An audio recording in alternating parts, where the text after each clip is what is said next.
नमस्कार। देश और दुनिया की तमाम फटाफट खबरों में आपका स्वागत है। खबरों के लिए आपसे निवेदन कि यदि आपने हमारे चैनल को सब्सक्राइब नहीं किया तो कृपया करके आपके अपने चैनल को सब्सक्राइब कर लें। आप सब्सक्राइब करते हैं तो हमें हिम्मत होती है सही और सच्ची खबरें आप तक पहुंचाने की। वरना मीडिया में नीट पेपर लीक को लेकर भी कितनी कवरेज दिखाई देती है, यह आप भली भांति जानते हैं। नीट पेपर आपके बच्चों ने दिया, बच्चों ने कॉपियां मांगी सीबीएसई की, तो उनको किस तरह से देशद्रोही और किस तरह से उनको ट्रोलिंग की गई, यह आपसे छुपा हुआ नहीं है। तो इसलिए मीडिया पर कभी भी खबरें देखें तो आप उन खबरों को देखने का प्रयास करें जो आपकी समस्या है। जैसे पेपर लीक आपकी समस्या है, बेरोजगारी आपकी समस्या है, महंगाई आपकी समस्या है। यदि आप इन समस्याओं पर ध्यान नहीं देंगे तो मीडिया को तो कहीं पर भी कोई खबर देने की जरूरत नहीं है, क्योंकि मीडिया बहुत मेहनत करके आपको इस जगह लेकर आए जहां आप अपनी समस्याओं से बहुत दूर हो गए हैं। मीडिया जानता है कि आपको राजा सोनम की कहानी बताने पर ज़्यादा आपको अधिक लाभ होगा मीडिया को और आपको अधिक नुकसान होगा, तो वह राजा सोनम की ही कहानियां अधिक बताएगा, बजाय इसके कि आपका बच्चा बेरोजगार हो रहा है, आपका बच्चा इसलिए सफल नहीं हो पाया क्योंकि कोई पेपर लीक कर रहा है। कौन पेपर लीक कर रहा है, कौन पेपर लीक होने से फायदा मिल रहा है, कहीं पर भी कोई खबर नहीं। तो क्या है आज की वो बड़ी खबरें। नीट पेपर लीक मामले के बाद अब कांग्रेस ने इसके खिलाफ देशव्यापी आंदोलन शुरू करने की घोषणा की है। इसकी शुरुआत 17 जून से कोटा से की जाएगी। राहुल गांधी 17 जून को कोटा में स्टूडेंट सम्मेलन करेंगे। इस सम्मेलन में पेपर लीक और युवाओं से जुड़े मुद्दों पर राहुल गांधी स्टूडेंट से बात करेंगे। कांग्रेस के संगठन महासचिव केसी वेणुगोपाल ने देशव्यापी आंदोलन की घोषणा की। वेणुगोपाल ने कहा कि राहुल गांधी देश के छात्रों और युवाओं के लिए लगातार आवाज उठाने में एक विश्वसनीय आवाज बनकर उभरे हैं। कोटा के बाद 10 जुलाई को प्रयागराज, 11 जुलाई को पटना, 14 जुलाई को दिल्ली में स्टूडेंट सम्मेलन होगा। यह अभियान उन लाखों युवा भारतीयों की समस्याओं को सामने लाएगा जिनका भविष्य पेपर लीक, परीक्षा की बढ़ती लागत और एक निष्पक्ष पारदर्शी भर्ती प्रणाली नहीं होने से प्रभावित हो रहा है। इसको कांग्रेस का आंदोलन मत समझिए या इसको कांग्रेस का देशव्यापी आंदोलन मत समझिए। यदि आपको लगता है कि आपका बच्चा बेरोजगार है या आपका बच्चा इसलिए सेलेक्ट नहीं हो पाया क्योंकि पेपर लीक हुआ, तो आप भी इसमें शामिल हो सकते हैं, क्योंकि ये आपके बच्चे की बात है, किसी कांग्रेस की बात नहीं है।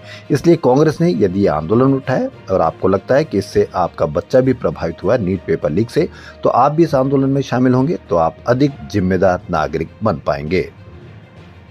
असम में जोरहाट के रोरिया इंडियन एयरबेस पर शनिवार सुबह 10 बजे लैंडिंग के दौरान वायुसेना का विमान क्रैश हो गया। इस हादसे में पायलट समेत 5 जवानों की मौत हो गई। इनमें squadron leader Prashant Singh, flight lieutenant Shubham Kumar, sergeant Jitendra Sharma, Agniveer Vayu Khemaram Kumawat और अग्निवीर वायु दानिश आलम शामिल है। एक को पायलट घायल हो गया है। हादसा उस समय हुआ जब विमान एयरबेस पे उतरने की कोशिश कर रहा था। हादसे के बाद उसमें आग लग गई और 2 हिस्सों में विमान टूट गया। यह AN-32 मालवाहक विमान था जिसका इस्तेमाल सैनिकों और सामान की ढुलाई के लिए किया जाता है। हादसे की वजह सामने नहीं आई है। पाकिस्तानी पीएम शहबाज शरीफ ने दावा किया कि अमेरिका और ईरान के बीच अगले 24 घंटों में शांति समझौता हो सकता है। उन्होंने कहा कि इसके बाद दोनों देश इस समझौते पर ऑनलाइन हस्ताक्षर करेंगे और अगले हफ्ते तकनीकी स्तर की बातचीत होगी। वहीं ईरान के मुख्य न्यायाधीश गुलाम हुसैन मोहसनी एज़ई ने कहा कि ईरान को अमेरिका पर बिल्कुल भी भरोसा नहीं है। उन्होंने कहा कि पिछले अनुभव की वजह से यह भरोसा खत्म हो चुका है। उन्होंने दावा किया कि मौजूदा संघर्ष में ईरान ने अपने दुश्मनों को बड़ा नुकसान पहुंचाया और हमलावरों की ताकत को कमजोर करने में सफलता हासिल की है। ममता बनर्जी के भतीजे अभिषेक बनर्जी के कालीघाट स्थित घर पर कोलकाता पुलिस ने शुक्रवार देर रात 3 बजे छापा मारा। पुलिस टीम सेंट्रल फोर्स के जवानों के साथ पहुंची। पुलिस अधिकारी अंदर गए, जवान गेट के बाहर पहरा देते रहे। तलाशी अभियान करीब 4 घंटे तक चली। छापे की सूचना मिलते ही ममता बनर्जी तुरंत अभिषेक के घर आई, थोड़ी देर रुकी फिर वापस चली गई। वहीं अभिषेक ने आरोप लगाया कि पुलिस अधिकारी ताला तोड़कर घर में घुसे और हर कमरे की तलाशी ली। यूपी में प्री मानसून एक्टिव हो गया। शनिवार सुबह कानपुर, अयोध्या, उन्नाव समेत 25 शहरों में बारिश हुई। वाराणसी में दोपहर में तूफान आया, इससे होर्डिंग उड़ गई। लखनऊ में तेज आंधी आई, दिन में अंधेरा छा गया। हाथरस में बारिश के चलते कोतवाली सदर में पानी भर गया, सड़कें डूब गई। वहीं राजस्थान में बीकानेर, श्रीगंगानगर, हनुमानगढ़, सीकर और चूरू के कई इलाकों में हवा के साथ बारिश हुई। चूरू के श्री मकड़ीनाथ रेलवे स्टेशन पर लगा टीन शेड अंदर से रेलवे ट्रैक पर गिर गया, इससे ट्रेनें लेट हो गई। अयोध्या राम मंदिर में चढ़ावे के 7 करोड़ रुपए चोरी के दावे का मामला तूल पकड़ता जा रहा है, लेकिन मीडिया पर कितनी खबर है, कितनी कवरेज है, कितनी चर्चा है, यह आप भली भांति जानते हैं, बताने की आवश्यकता नहीं है। इधर मंदिर के कर्मचारी लव कुश मिश्रा के घर से 10 लाख रुपए बरामद हुए। उसने रुपए गोबर में दबाकर छिपाए थे।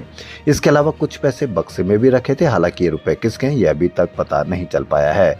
वहीं लव कुश के पिता ने भी रुपए मिलने की पुष्टि की है। सूत्रों के अनुसार लव कुश मंदिर में चढ़ावे की रकम गिनने का काम करता था। लव कुश अयोध्या के रुदौली क्षेत्र के मीनापुर ठकुरन फगोली गांव का रहने वाला। इसके पिता बच्चू लाल ने कहा कि मेरा बेटा 4-5 महीने से राम मंदिर में नौकरी कर रहा था। इसी दौरान वहां चोरी की घटना हुई। क्या आपको किसी भी मीडिया पर इसकी कोई खबर देखी कि किसी के घर 10 लाख रुपए बरामद हुए हैं? कहीं पर भी कोई खबर नहीं होगी। प्रधानमंत्री नरेंद्र मोदी आज सुबह फ्रांस और स्लोवाकिया की 6 दिनों की यात्रा पर रवाना हो गए। उनकी यह यात्रा 13 से 18 जून तक चलेगी। पीएम बनने के बाद मोदी की यह 7वीं फ्रांस यात्रा है। मोदी 16 जून को वापस फ्रांस लौटेंगे, फिर 17 जून को एवियन शहर में G7 समिट में हिस्सा लेंगे। भारत G7 का सदस्य नहीं, लेकिन दुनिया की प्रमुख अर्थव्यवस्था और महत्वपूर्ण वैश्विक भूमिका के कारण उसे अक्सर विशेष आमंत्रित देश के रूप में बुलाया जाता है। 2004 से 2014 तक पीएम रहे मनमोहन सिंह ने 5 बार G8 समिट में हिस्सा लिया था। पीएम मोदी को पहली बार 2019 में, जी हां, 2014 के बनने के बाद 2019 में फ्रांस के बियारिट्ज में हुई समिट में बुलाया गया था। इसके बाद 2020 में अमेरिका को मेजबानी करनी थी, लेकिन अमेरिका ने तब समिट रद्द कर दी थी। तो देश और दुनिया की तमाम फटाफट खबरों में फिलहाल इतना ही। धन्यवाद।